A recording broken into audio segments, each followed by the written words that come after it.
is Barry Allen, and I'm an innocent man. I'm being framed for something that I didn't do. He stood among us a wolf in sheep's clothing. This is the only way. Tell everyone you're the Flash. If everyone knew my secret, we would never be able to stop running.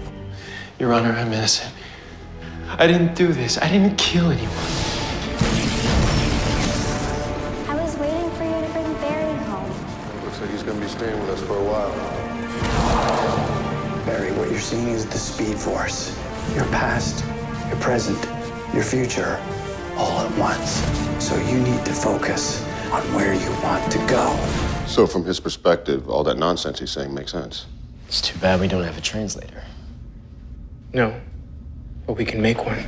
If you've miscalculated by even a decimal. There is not a decimal, a fraction, an infinitesimal variable beyond my thought, beyond my mind. Even now, the 7,798 variations of this argument, I have anticipated them all and know how it ends. Then how does it end? The only way it can end, with my victory. Suddenly, Barry's gibberish at the beginning of the season makes a little more sense. That season 1 moment when he was running back to save his mother. So there's a whole bunch of Easter eggs in this promo. So because we're heading into the break, be sure to subscribe to get everything. There'll be bonus videos for all kinds of DC TV stuff, including Titans. There'll be a bunch of new stuff dropping in the next couple of weeks. So I'll still be doing the Flash Ring giveaway. I'll explain at the end of the video, but I might think of a different giveaway to do for the Titans videos. You guys can leave all your suggestions in the comments below.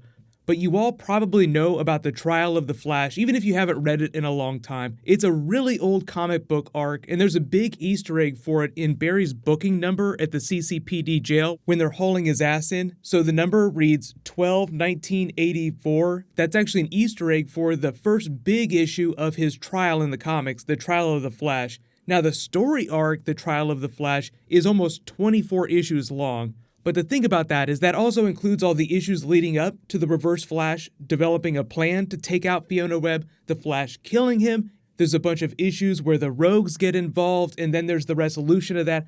There aren't that many issues of him actually sitting in a courtroom. Like you see these funny pictures of him sitting in his Flash costume with Kid Flash walking in to testify. That's only a small part of this big story arc, but it starts with the Flash number 323, Run Flash, Run for Your Wife. It ends around Flash number 349, and the truth shall set him free. In this big double issue, number 350, Flash flees. But a lot of you have been wondering what's going on with the Cecile character. Obviously, she's advising Barry during this trial. You should give up your identity. Tell everyone you're the Flash. That's the only way to beat this. She was also Flash's defense attorney through that whole comic book arc, so it makes a little more sense why they're focusing so much on Cecile this season, because she was a big part of that comic book storyline. But I'm not expecting the trial to last nearly as long as it did in the comics, maybe a couple episodes before they resolve it. But the cool thing is that at the end of that storyline, a fake Professor Zoom shows up that's actually Abracadabra in disguise, so maybe we'll see him come back in the back half of the season. We saw him during season 3. He was the one that read off all those names and said that DeVoe would be one of his greatest villains. See, here it is. In the future, you and I have been enemies for years. Oh, there have been others. Of course.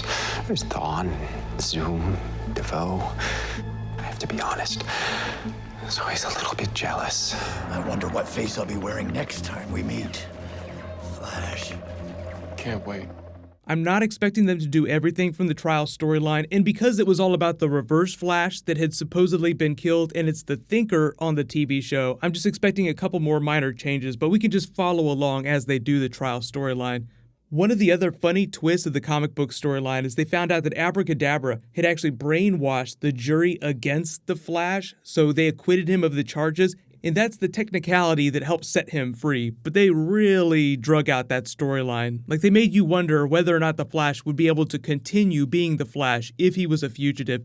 And that's kind of what they get across in this trailer. Barry has to go through the justice system, even though there'll probably be some Thinker twist where he tries to manipulate everyone now that he has the ability to read people's minds.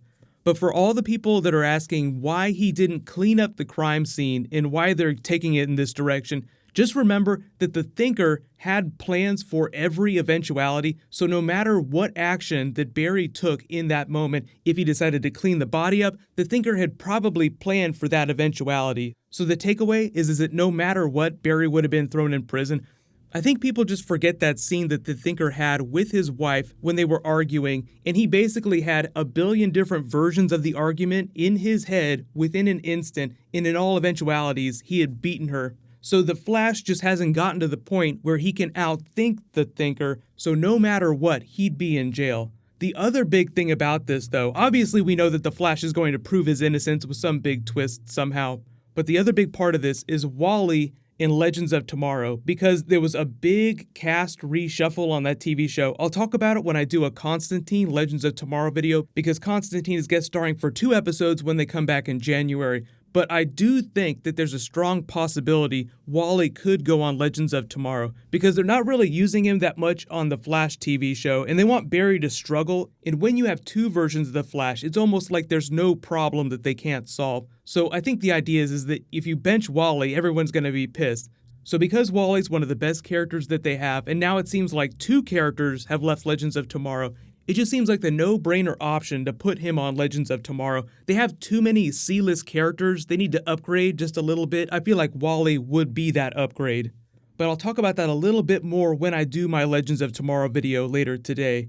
The other thing about the Reverse Flash, because we're doing the trial of the Flash, and there's a lot of Reverse Flash Easter eggs in here, is that the Thinker is swapping bodies. It now sounds like he's actually going to stay in Dominic's body for most of the rest of the season. I don't know how big the actor is, but that doesn't mean that Neil Salins, the person who was playing this version of the Thinker, has completely left the show.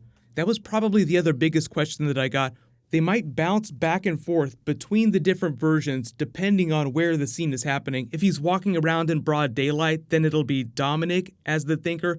We might wind up seeing the original version when he's back in his sanctuary talking to his wife. They haven't fully explained the mechanics of that. I know everybody's wondering about that teleport during episode 9. Like, wow, he just teleported into midair. How did that work? Where did that technology come from? We'll find out a little bit more as they drop more footage, but just leave all your bonus video requests in the comments below. Like I said, Legends of Tomorrow will post next. I'll talk all about Constantine. Then there'll be some new Titans later this week. But because we have all this Star Wars, Avengers stuff, Fox, Marvel deal, I'll try to get through everything as fast as possible. So there's a whole bunch of comic book stuff dropping this week. But there's a new round of that Blast Ring giveaway. All you have to do to enter is just be a subscriber, leave a comment on this video. Congratulations to the winner from my last video, Earth 1 Batman. Please private message me so I can get your contact details. Click here for my episode 9 video, and click here to start getting ready for Star Wars The Last Jedi. Thank you so much for watching. Everybody stay awesome. I'll see you guys tonight.